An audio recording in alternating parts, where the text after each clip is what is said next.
Donc bonjour à tous et à toutes, les religions du monde. Aujourd'hui nous sommes le 21 octobre 2022. Je poursuis, je poursuis. Donc dans ce qui a été déjà abordé, on a abordé les différentes religions. Et l'objectif là, c'était justement de mettre en lien donc les religions, concrètement dans notre monde, l'organisation des religions, aux écrits bibliques et pouvoir analyser que disaient les écrits, que disent les écrits sur les églises du monde. Et donc pour démarrer, je vais vous lire un passage biblique. Et en vrai, figurez-vous que c'est un sujet sur lequel j'ai depuis plusieurs années commencé à analyser et à travailler. Et j'avais pris des notes, et les notes que j'avais prises étaient extraites notamment d'une Bible. Il s'avère que celle que j'ai actuellement ne transmet pas les mêmes écrits.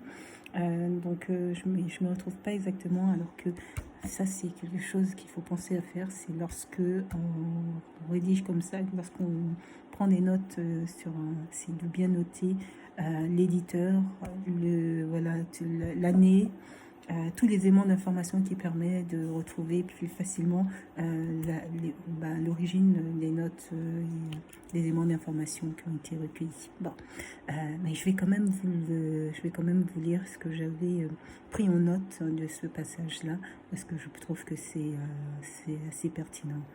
Je me retournais pour connaître quelle était la voix qui me parlait, et après m'être retournée, je vis 7 chandeliers d'or, et au milieu des 7 chandeliers, quelqu'un qui ressemblait à un fils d'homme, vêtu d'une longue robe et ayant une ceinture d'or sur la poitrine.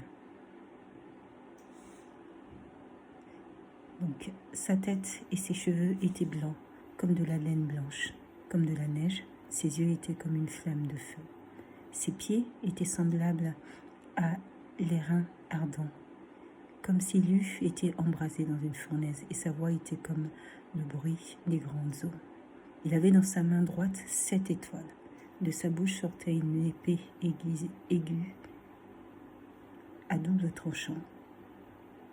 Aiguisée, je pense, à double tranchant, et son visage était comme le soleil lorsqu'il brille dans sa force.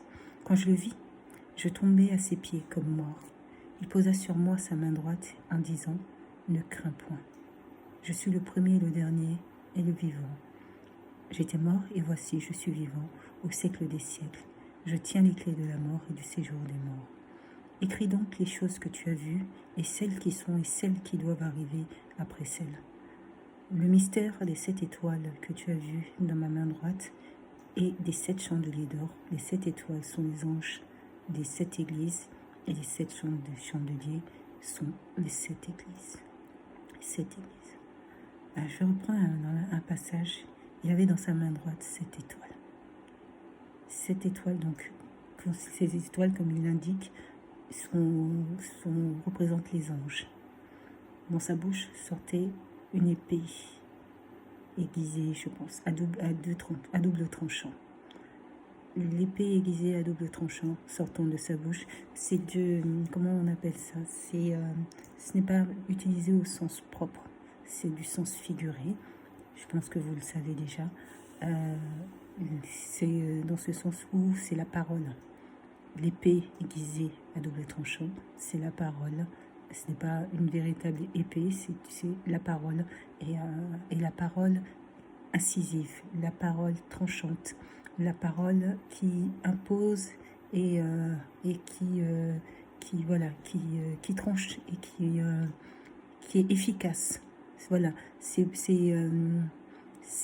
véritablement une parole divine qui fait que ça s'impose de fait, et que les individus, les hommes, adhèrent directement à cette parole-là. C'est pour ça qu'ils disent l'épée aiguisée à double tranchant. Et son visage était comme le soleil lorsqu'il brille dans sa force. Le chiffre 7 revient souvent, et on peut largement le mettre en lien avec l'organisation même des religions dans notre monde, d'où les 7 religions au cœur de nos cultes. Et ces 7 religions transparaît. Les sept anges qui sont tenus dans la main constituent les 7 représentants des 7 églises. Et donc ce sont les églises du monde voilà, qui ont pour objectif et pour rôle de propager la parole de Dieu, de faire venir à Dieu ceux qui se sont perdus en chemin, ceux qui ne croient pas, ceux qui sont désespérés, ceux qui sont loin de sa parole. Et fondamental. Quand je le vis, je tombais à ses pieds. Comme mort, il posa sur moi sa main droite en disant « Ne crains point. Le mystère des 7 étoiles que tu as vu dans ma main droite et des 7 chandeliers d'or. Les 7 étoiles sont les anges et les 7 églises et les 7 chandeliers sont les églises. » Donc, je ne vais pas rentrer dans tous les détails parce qu'en fait, je trouve ça très intéressant pour vous dire, puisque ça fait déjà des années, ça ce sont des écrits que j'avais pris en note et de manière beaucoup plus détaillée que là je l'expose. C'est la première vidéo et je rentrerai précisément dans... En fait, ce qui est très complexe, c'est qu'en fait, pour pouvoir analyser ça, pour pouvoir comprendre ces mots, il faut définir de manière claire le sens des mots pour pouvoir en saisir toute la portée religieuse. Et ça demande du temps que de pouvoir avoir cette analyse-là, et du temps et aussi du temps de réflexion, même pas du temps forcément directement de lecture ou quoi, mais c'est aussi pouvoir réfléchir les mots et les maturer pour les mettre en lien véritablement avec les circonstances ou le contexte dans lequel nous sommes actuellement. Ce qui est bien, c'est qu'en fait, une majeure partie, selon les versions, mais il y a beaucoup d'éléments qui sont écrits et qui permettent aussi de pouvoir prophétiser sur sur l'avenir. Les 7 églises, les 7 lettres qui par ailleurs ont été réparties, qui sont adressées aux 7 églises. Ces 7 lettres ont une signification particulièrement importante. Et en analysant ces 7 lettres, en les mettant en lien avec les 7 églises, on parviendra parfaitement à saisir toute la portée religieuse, même pour les églises même, et quel est l'enjeu pour les églises. Finalement, ce n'est pas seulement l'individu, c'est aussi toute une église dans son sens générique, dans son sens universel. C'est pas l'église le lieu de culte, parce que l'église est définie comme vient du latin ecclesia, et c'est normalement l'assemblée de Dieu. Donc l'assemblée de Dieu, ce n'est pas seulement une assemblée, c'est 7 assemblées concrètement de Dieu. Et toutes ces assemblées de Dieu, Dieu les a adressées une lettre. Et cette lettre-là, les écrits qui sont dans cette lettre-là ont une importance primordiale, je dirais, pour ces églises-là et pour les individus qui constituent véritablement ces églises-là. Je ne crois pas qu'il y ait de non-croyants, je l'ai déjà dit auparavant. Je pense qu'il faille, je dirais, lever certains doutes, et Dieu est là, et sa parole est forte, et cette forte et tranchante.